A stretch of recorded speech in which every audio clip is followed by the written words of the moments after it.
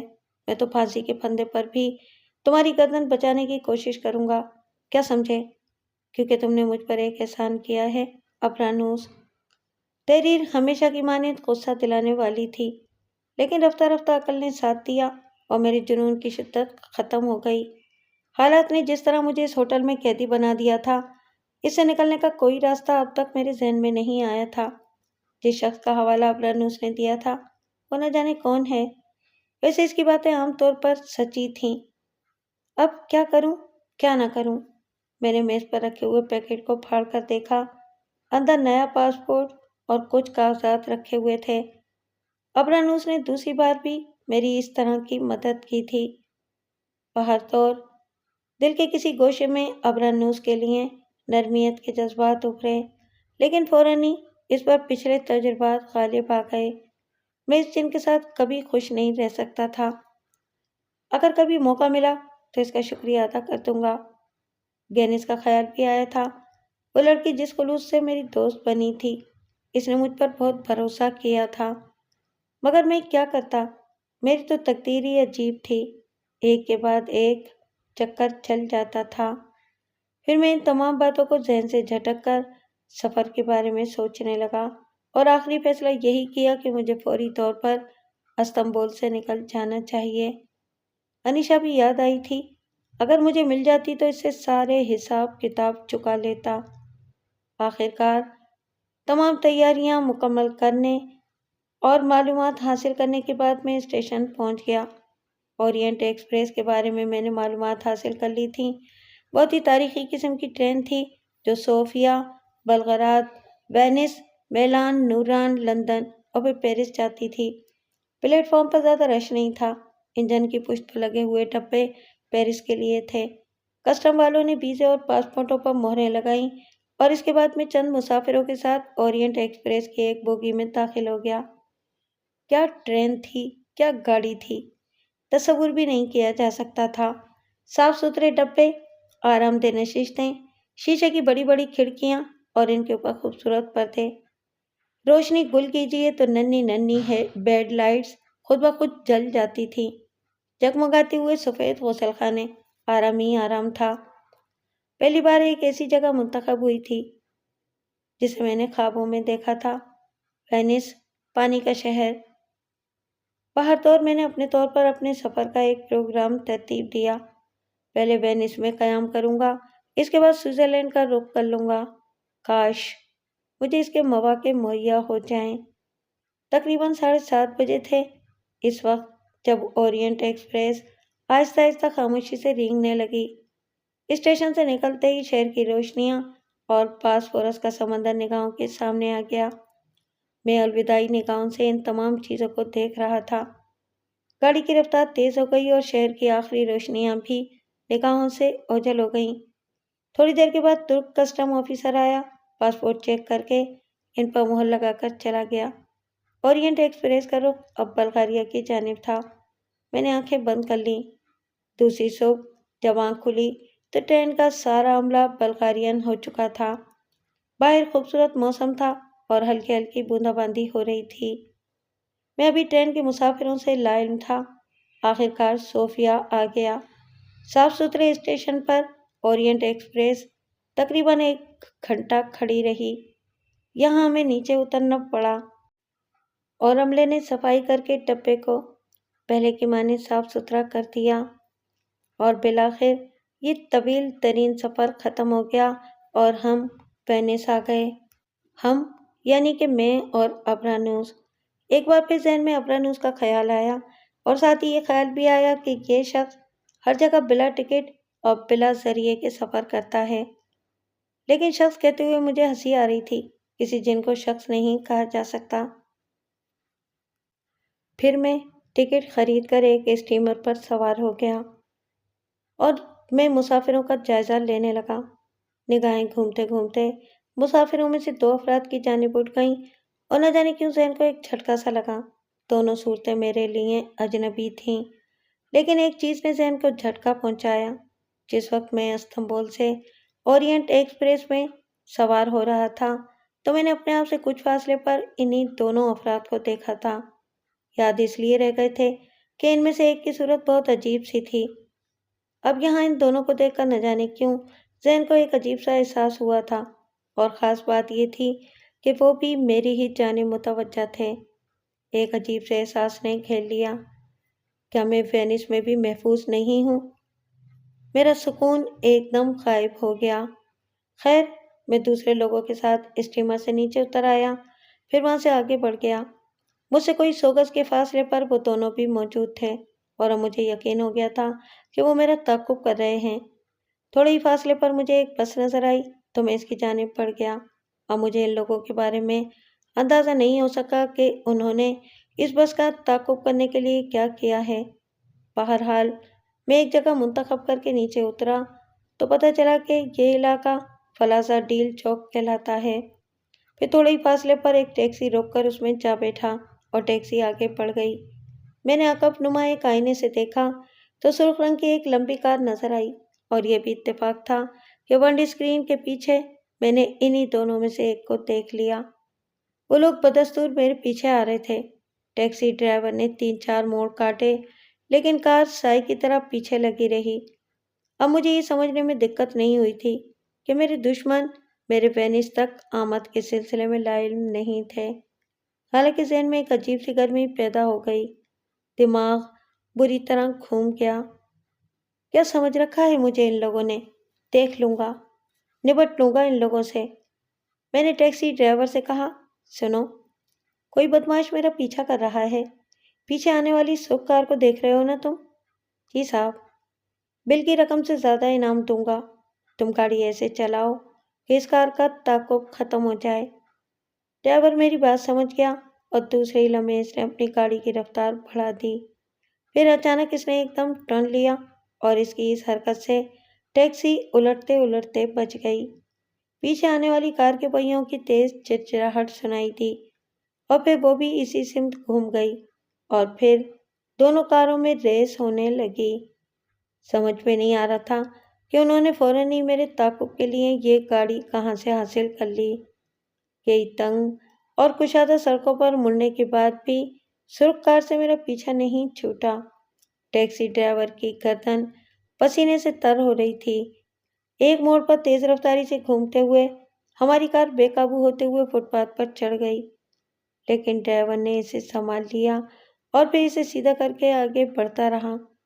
سنو، اگلے موڑ پر کار کی رفتار کم کر کے مجھے اتار دینا، میں نے کہا، لیکن اس کا موقع نہیں مل سکا کیونکہ تعاقب میں آنے والی کار سر پر پہنچ چکی تھی اور ہم نہ جانے کہاں سے کہاں نکل آئے تھے۔ یہ ایک تنگ سی سڑک تھی جس پر دونوں طرف مکانات اور چھوٹی چھوٹی دکانیں بنی ہوئی تھیں۔ کار کا فاصلہ کچھ اور کم ہو گیا۔ ڈرائیور رفتار پر قابو نہیں رکھ سکا تھا کیونکہ جگہ بہت تنگ تھی۔ دفعتاً اس نے کار ایک چھوٹی سی نہر کے پل کی طرف گھما دی جو شاید صرف پیدل آمد و رفت کے لیے تھا، اور یہ اس ڈرائیور کی سب سے بڑی غلطی تھی۔ کار پل کے درمیان پہنچ رہی تھی کہ سوک کار بھی سر پر پہنچ گئی اور تیز رفتاری سے آ کر اس نے ٹیکسی کو زور سے ٹکر ماری۔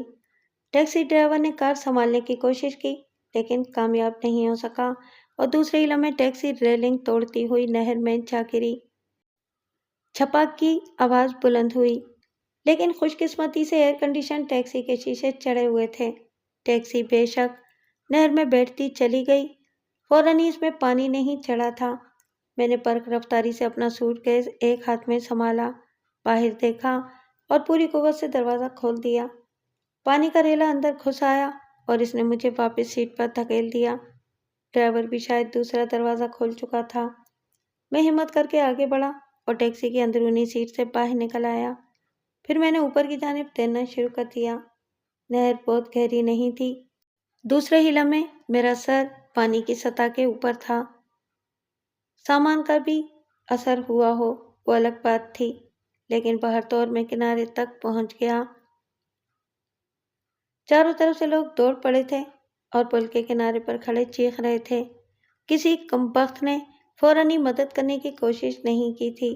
کنارے کی اینٹوں کا سہارا لے کر اوپر چڑھتے ہوئے میں نے ہجوم پر نگاہ ڈالی، لیکن اب ان میں سے کوئی نظر نہیں آ رہا تھا۔ اسی وقت پولیس سائرن کی آواز سنائی تھی اور میں برق رفتاری سے ایک تنگ سی گلی کی طرف دوڑنے لگا۔ یہاں رکنے کا مطلب یہ ہوتا کہ میں اس میں داخل ہوتے ہی پولیس کے چکر میں پھنس جاؤں۔ خوش قسمتی یہ تھی کہ لوگ میری طرف متوجہ ہونے کی بجائے پولیس والوں کو نہر میں گری ہوئی ٹیکسی کے بارے میں بتا رہے تھے۔ مجھے وہاں سے نکلنے کا موقع مل گیا۔ میرے کپڑوں سے پانی بہہ رہا تھا۔ اس سنسان اور تنگ گلی میں چلتے ہوئے میری نگاہیں کسی پناہ گاہ کی تلاش میں بھٹک رہی تھیں، لیکن ایسی کوئی بات مجھے نظر نہیں آ رہی تھی جہاں میں گھس کر پناہ لیتا۔ مکانات کے دروازے موجود تھے، لیکن یہ انتہائی خطرناک بات ہوتی۔ پولیس یقیناً تھوڑی دیر کے بعد میری طرف متوجہ ہو جائے گی اور میں جس مکان میں داخل ہوں گا اس کے مکین پر آسانی میری نشاندہی کر دیں گے۔ چنانچہ میں دوڑتا ہوا گلی کے دوسرے سرے کی طرف چل پڑا۔ ابھی میں گلی کے اس سرے سے نکلا ہی تھا اور یہ اندازہ نہیں لگا پایا تھا کہ ادھر کیا ہے کہ دفعتاً میری نگاہ ان دونوں کی جانب اٹھ گئی۔ طوطے جیسی مڑی ہوئی ناک کا مالک شخص اپنے ایک ساتھی کے ہمراہ ہاتھ میں ریوالور لیے ہوئے اس سے چند گز کے فاصلے پر موجود تھا۔ میں نے پلٹ کر بھاگنے کی کوشش کی، لیکن اس نے فوراً گولی چلا دی اور یہ گولی میرے سر سے صرف چند انچ کے فاصلے سے گزر گئی۔ اس کے ساتھ ہی میرے پاؤں لڑکھڑانے لگے اور میں ٹھوکر کھا کر نیچے جا پڑا۔ یہ کوشش میرے حق میں بہتر ہوئی، ورنہ دوسری گولی اس نے پورے صحیح نشانے پر چلائی تھی اور پھر وہ میرے سر پر پہنچ گیا۔ اس نے ریوالور کی نال میری پیشانی پر رکھی اور میرا گریبان پکڑ کر اڑاتی ہوئی آواز میں بولا، اٹھو۔ میں آہستگی سے اٹھ کھڑا ہوا۔ وہ خونخوار نگاہوں سے مجھے دیکھ رہا تھا، لیکن اسے یہ اندازہ نہیں تھا کہ میں دوسرے لمحے میں کیا کرنے والا ہوں۔ ریوالور کی نال میری پیشانی پر لگانے کی وجہ سے وہ بالکل میرے قریب آ گیا اور سیدھا کھڑا ہو گیا۔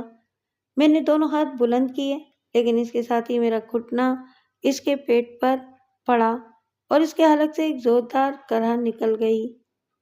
وہ دوہرا ہو گیا تھا، لیکن میں نے پیچھے ہٹ کر بالکل اس طرح اس کے منہ پر کک لگائی جیسے فٹ بال پر زوردار کک لگائی جاتی ہے، اور مجھے اپنی اس انوکھی طاقت کا اندازہ اس سے پہلے کبھی نہیں ہو سکا تھا۔ میری ٹھوکر اس کی ٹھوڑی کے نیچے پڑی تھی۔ اس کا سر پہلے پیچھے ہوا، پھر دونوں پاؤں اوپر اٹھے اور اس کے بعد وہ فضا میں بلند ہو کر گردن کے بل نیچے گرا، اور جس انداز میں وہ گرا تھا اس سے جو ہونا چاہیے تھا وہی ہوا، یعنی اس کی گردن کی ہڈی ٹوٹ گئی۔ وہ کسی ذبح کیے ہوئے بکرے کی طرح پلپلایا اور اس کے کان اور ناک اور منہ سے خون بہہ نکلا۔ لیکن مجھے دوسرے آدمی کو بھی دیکھنا تھا جو فوراً ہی عقب سے مجھ پر حملہ آور ہوا تھا۔ میں نے زمین پر بیٹھ کر اسے اپنے آپ پر چھا جانے سے روکا، لیکن ان دونوں کی شامتی آ گئی تھی، کیونکہ وہ مجھ پر سے گزر کر اپنے اس مرتے ہوئے ساتھی پر جا پڑا تھا۔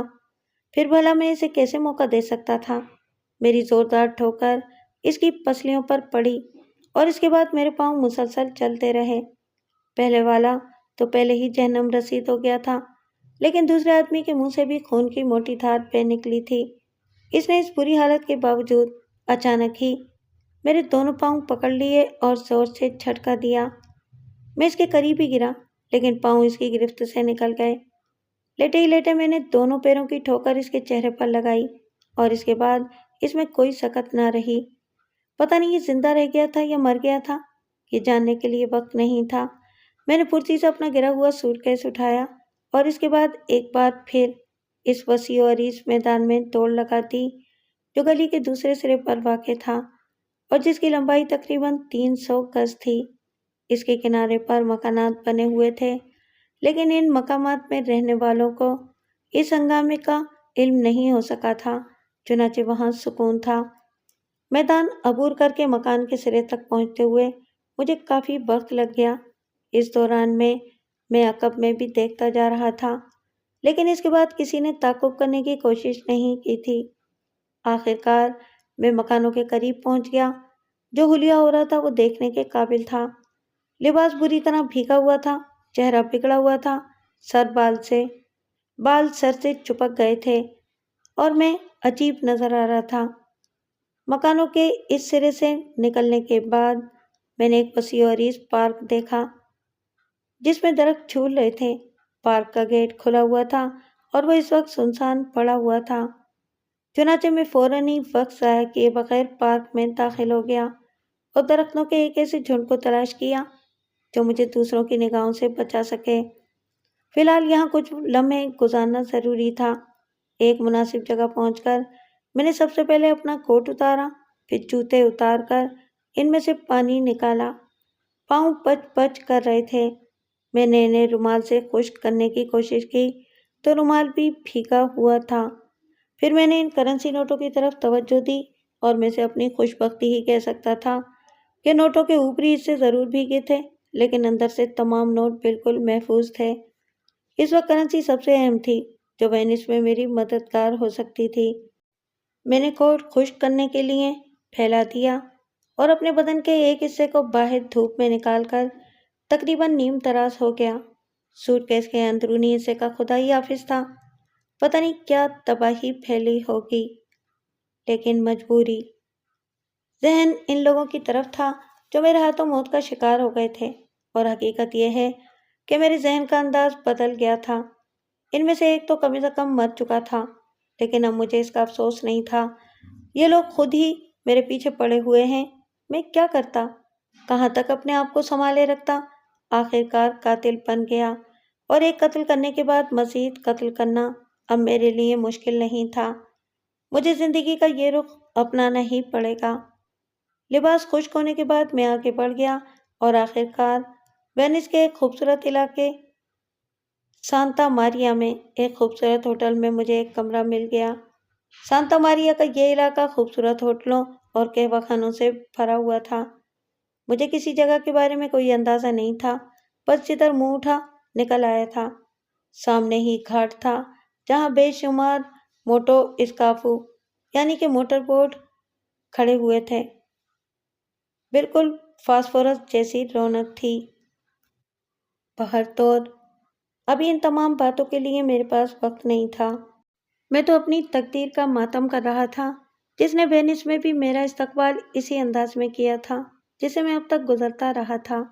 وہ شخص استنبول سے ہی میرے پیچھے لگا تھا اور اس بات پر کوئی شک نہیں تھا کہ وہ طاہر جنیدی کا ہی آدمی تھا۔ طاہر جنیدی اس بات پر کسی طرح یقین کرنے کو تیار نہیں ہوگا کہ ہیرے میری تحویل میں نہیں ہیں، لیکن اسے میرے نصیب کے بارے میں کیا معلوم تھا کہ وہ ہیرے مجھ سے چھین لیے گئے ہیں۔ اس کے علاوہ جو حرکتیں میرے ساتھ کی گئی تھیں ان کا جواب طاہر جنیدی کو دینا ضروری تھا۔ یہاں تو اس نے تقریباً میری جان ہی لے لینے کی کوشش کی تھی، جبکہ اسے کوئی فائدہ حاصل نہیں ہوتا، یا پھر اس نے سوچا ہو کہ مجھے قتل کرنے کے بعد اس کے لیے ہیروں کا حصول زیادہ آسان ہوگا۔ وہ کسی نہ کسی طرح میری لاش کو پولیس کے ہتھے چڑھنے سے پہلے حاصل کر لے گا۔ پتہ نہیں کیا منصوبہ تھا ان کمبختوں کا۔ میں نے اپنے ذہن سے تمام وسوسوں کو نکال دیا اور اپنے آپ کو تیار کر لیا کہ وینس میں اگر مجھے اور بھی بہت سے قتل کرنے پڑے تو ان سے گریز نہیں کروں گا۔ قتل کا مجرم چاہے ایک قتل کرے یا 1000 قتل رہتا، وہ قتل کا مجرم ہی ہے اور اس کے لیے آخر کار سزائے موت ہے، اور میں نے اس موت کا فیصلہ قبول کر لیا تھا۔ پھر میں نے اپنے تباہ شدہ سوٹ کیس کا جائزہ لیا اور جی خوش ہو گیا۔ مجھے سوٹ کیس کی یہ خاصیت معلوم نہیں تھی۔ یہ مکمل طور پر واٹر پروف تھا، پانی کا ایک قطرہ بھی اندر نہیں گیا تھا۔ اگر کرنسی بھی اس سوٹ کیس میں ہوتی تو وہ اوپری نوٹ بھی نہ بھیگتے۔ حالات میرے موافق ہوتے جا رہے تھے۔ میں نے دوسرا لباس تبدیل کر لیا اور اس کے بعد اپنے لیے کھانے پینے کے لیے کچھ اشیاء طلب کر لی۔ گرم کافی کے بڑے بڑے گھونٹ لیتے ہوئے دل کو فرحت محسوس ہو رہی تھی۔ یہاں وینس میں کچھ وقت گزارنے کے بعد میں اپنے ان دشمنوں سے چھٹکارا پاؤں گا اور سوئٹزرلینڈ چلا جاؤں گا۔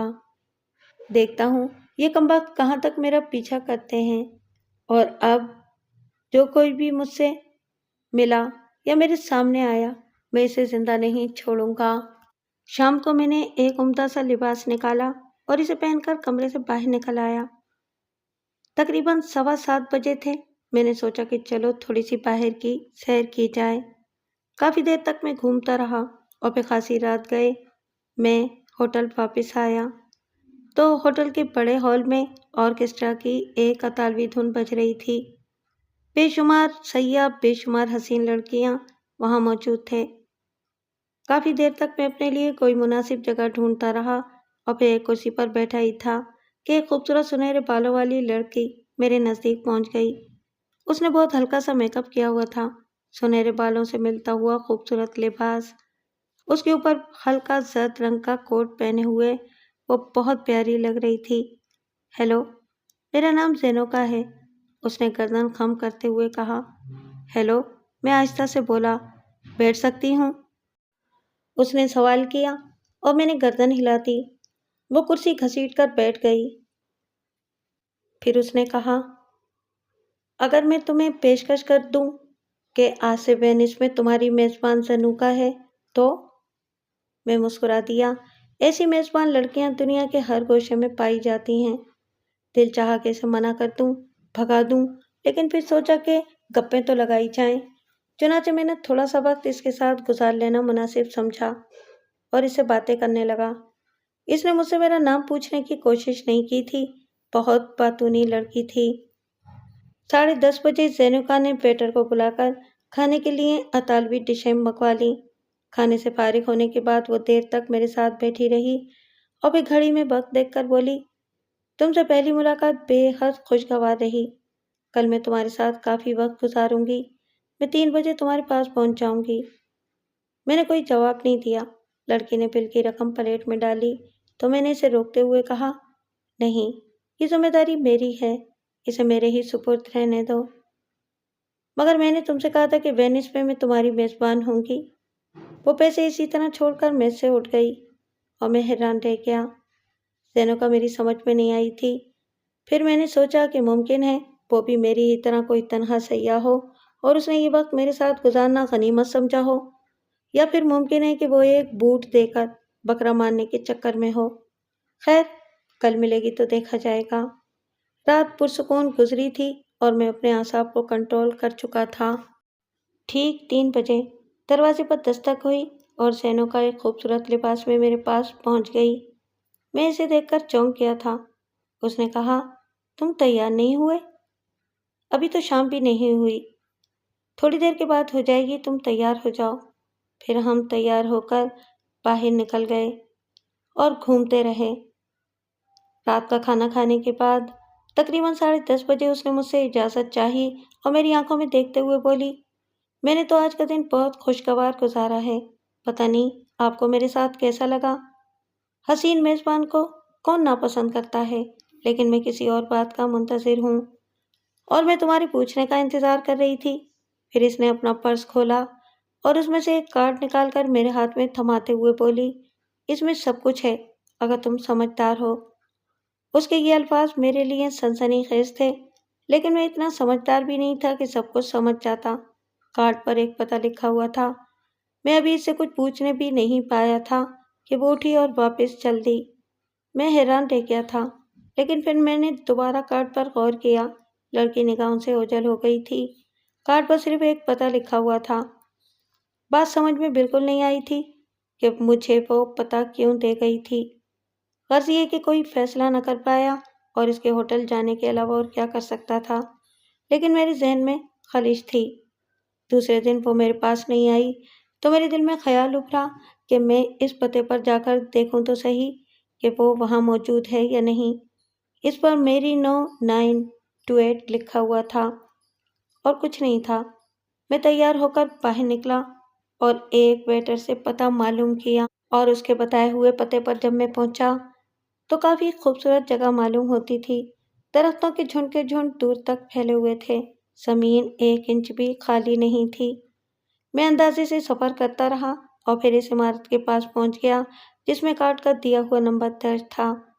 مجھے 2 افراد کھڑے ہوئے نظر آئے۔ صورتیں بالکل اجنبی تھیں میرے لیے اور یہ لوگ مقامی بھی نہیں تھے۔ دونوں شاید میرے قریب آنے کا انتظار کر رہے تھے۔ معاف کیجیے گا، مجھے زینوکا سے ملنا ہے، میں نے کہا۔ آئیے، ان میں سے ایک بولا اور مجھے لے کر عمارت کے اندرونی حصے میں داخل ہو گیا۔ عمارت کے بیرونی دروازے سے گزرنے کے بعد میں ان کے ساتھ بڑے ہال میں پہنچ گیا۔ تب دونوں رک گئے۔ ان میں سے ایک سفید سوٹ پہنے ہوئے تھا۔ اس نے مجھے گھورتے ہوئے کہا، لائے ہو؟ عجیب سا لہجہ تھا۔ میں چونک کر اسے دیکھنے لگا۔ کیا؟ میں نے متحیرانہ انداز میں سوال کیا اور دوسرے ہی لمحے میرے دماغ میں بجلی سی کونک گئی۔ ایک دم مجھے احساس ہوا کہ یہ طاہر جنیدی کا آدمی ہے اور میں طاہر جنیدی کے جال میں پھنس گیا ہوں۔ وہ لوگ اس طرح مجھ سے ہیرے حاصل کرنا چاہتے تھے۔ میری آنکھوں میں خون اتر آیا۔ کیا تم لوگوں کا دماغ خراب ہے؟ دماغ تو تمہارا خراب معلوم ہوتا ہے۔ تمہارا کیا خیال تھا کہ ہم نے تمہیں یہاں پکنک کے لیے بلایا تھا؟ نکالو فوراً، ورنہ اپنے نقصان کے ذمہ دار تم خود ہو گے۔ پاگل ہو گئے ہو؟ شاید تم اور طاہر جنیدی تو سب سے بڑا بے وقوف ہے۔ کیا اس طرح وہ مجھ سے کچھ حاصل کر لے گا؟ سنو، ہمارے پاس زیادہ وقت نہیں ہے، کام کی بات کرو۔ لعنت ہے تم پر، اور لعنت ہے اس لڑکی پر جس نے اپنی دانش میں مجھے بہت بڑا بے وقوف تصور کر لیا تھا، میں نے کہا، لیکن دوسرے لمحے ہی سفید سوٹ والے نے آگے بڑھ کر میرا گریبان پکڑ لیا۔ یہ دوسری بات ہے کہ میرا الٹا ہاتھ اس کے منہ پر پڑا تھا اور وہ بری طرح پیچھے الٹ گیا تھا، لیکن اس کے نزدیک کھڑے ہوئے شخص نے اپنی آہنی انگلیاں شکنجے کی طرح میری گردن میں پیوست کر دیں اور میں اس کی گرفت سے نکلنے کی بھرپور جدوجہد کرنے لگا۔ میں نے پلٹ کر کونی اس کے پیٹ میں ماری اور میرا یہ حربہ کارگر رہا۔ اس کی گرفت ڈھیلی پڑتے ہی میں نے اپنی گردن چھڑا کر اس کی پیشانی پر گھوسا رسید کر دیا۔ جو ہی وہ نیچے جھکا، میں نے ایک بھرپور ٹھوکر اس کے پیٹ پر ماری اور اس کے حلق سے پوری طرح چیخ نکل گئی۔ اس کے منہ سے خون کی دھار بہہ نکلی تھی، لیکن دفتن ہی عقب سے میرے سر پر ایک زوردار ضرب پڑی اور میرے دونوں ہاتھ فضا میں پھیل کر رہ گئے۔ ضرب اتنی زوردار تھی کہ میں آنکھوں کی بینائی بحال نہ کر سکا اور دیر تک مجھے تارے نظر آتے رہے۔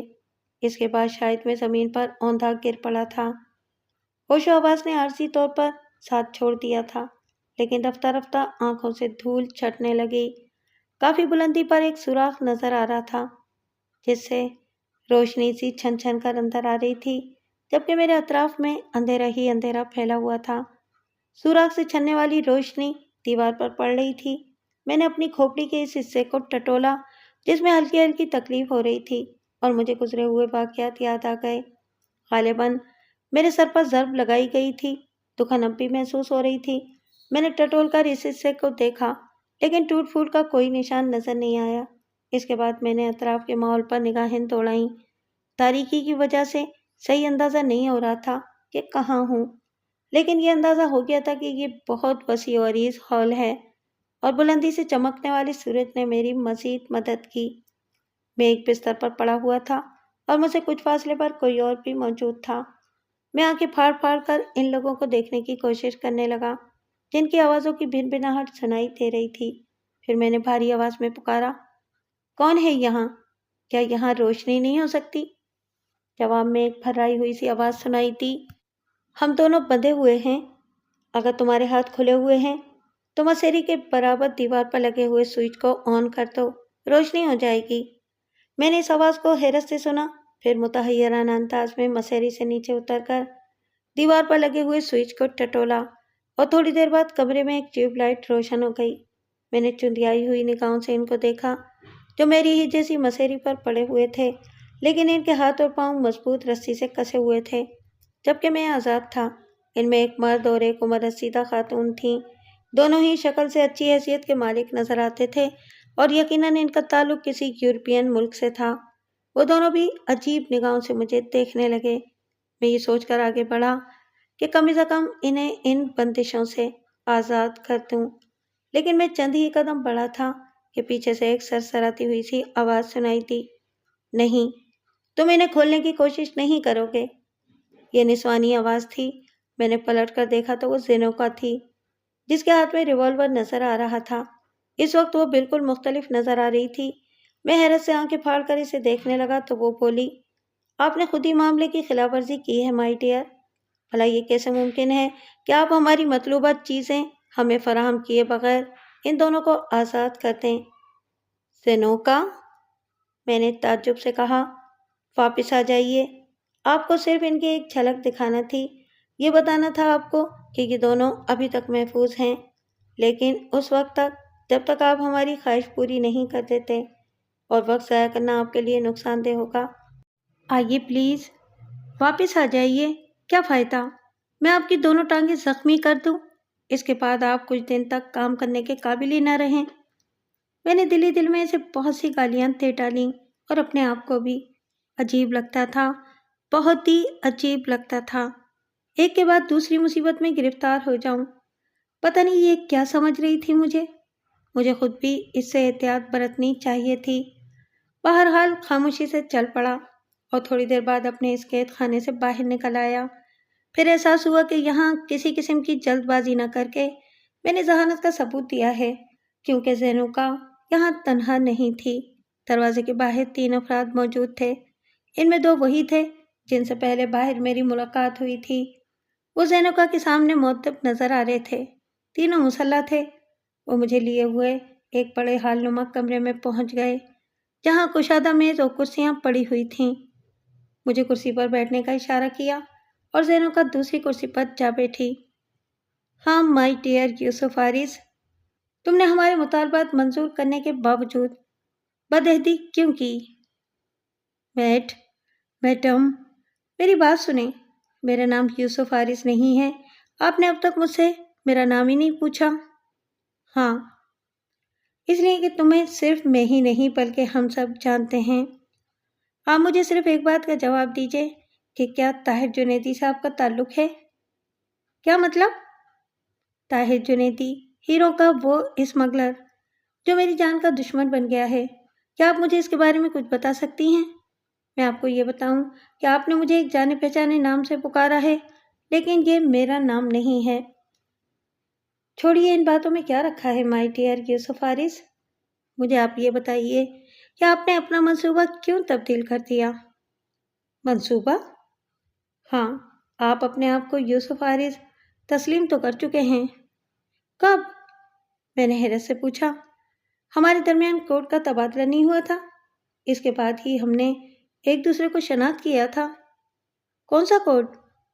میں نے پریشان لہجے میں کہا اور زینوکا کے چہرے پر غصے کے آثار پیدا ہو گئے۔ پھر اس نے کہا، وینس کی خوبصورت راتوں کی مانند یہ رات بھی بہت حسین ہے، اور جواب میں تم نے کہا تھا کہ وینس کی شامیں بھی کافی حسین ہوتی ہیں۔ وہ کوڈ تھا؟ میرا منہ حیرت سے کھل گیا۔ بننے کی کوشش مت کرو، صرف یہ بتاؤ کہ تمہارے انداز میں یہ تبدیلی کیوں ہوئی ہے؟ ارے، میں لعنت بھیجتا ہوں اپنے انداز پر اور اپنے آپ پر۔ تم نے رات کے حسن کی تعریف کی تھی، چونکہ اس وقت رات نہیں ہوئی تھی، اس لیے میں نے شام کے حسن کا تذکرہ کر دیا تھا۔ بھلا اس میں کون سا کوڈ تھا؟ زینوکا غصیلی نگاہوں سے مجھے دیکھنے لگی، پھر بولی، ممکن ہے کہ تمہارے ذہن میں یہ خیال ہو کہ کسی طرح تم ان دونوں کو یہاں سے نکال لے جاؤ گے، لیکن یقین کرو، مجھے تم تینوں کی موت کا افسوس ہوگا۔ یہ کہہ کر وہ اپنی جگہ سے اٹھ گئی اور پھر اس نے نفرت بھرے لہجے میں ان لوگوں کو مخاطب کر کے کہا، ٹھیک ہے، مسٹر یوسف حارث کو بند کر دو، میں دیکھوں گی کہ ان لوگوں نے کیا پروگرام ترتیب دیا ہے۔ میری ایک نہیں سنی گئی اور وہ لوگ مجھے گھسیٹتے ہوئے باہر نکل آئے۔ ایک زمین دوست خانے میں مجھے اندر دھکیل کر دروازہ باہر سے بند کر دیا گیا اور میں پریشانی کے عالم میں ایک گوشے میں جا بیٹھا۔ یہ نئی افتاد تھی۔ زینوکا کی باتوں پر مجھے اب بھی شک ہو رہا تھا۔ میرے ذہن میں یہ خیال تھا کہ میں طاہر جنیدی کے چکر میں پھنسا ہوا ہوں، لیکن چکروں کی میرے لیے کمی نہیں تھی۔ اب کوئی اور مسئلہ آ گیا تھا، اور وہ کوڈ۔ میں نے وینس کی حسین شاموں اور حسین راتوں پر خلوص سے دل سے لعنت بھیجی، جس کا تذکرہ کر کے میں مصیبت میں پھنس گیا تھا۔ اگر وہی کوڈ غلط ہو جاتا تو شاید اس عذاب کی نوبت نہ آتی، لیکن کوئی اور ہی چکر ہے۔ اور یہ معمر مرد اور عورت یہ کیوں بندھے ہوئے ہیں؟ پتہ چل رہا ہے کہ ان کی رہائی کے لیے کوئی مسئلہ ہے۔ کافی دلچسپ بات تھی۔ میں پریشانی سے کونے میں بیٹھا سوچتا رہا، کوئی ترکیب سمجھ میں نہیں آ رہی تھی۔ میں اس وقت میرینو نامی جزیرے پر تھا اور پورے وینس میں ایسا میرا کوئی ہمدرد نہیں تھا۔ اب صرف یہی ہو سکتا تھا کہ کسی طرح اصل یوسف حارث ان کے ہاتھ آ جائے۔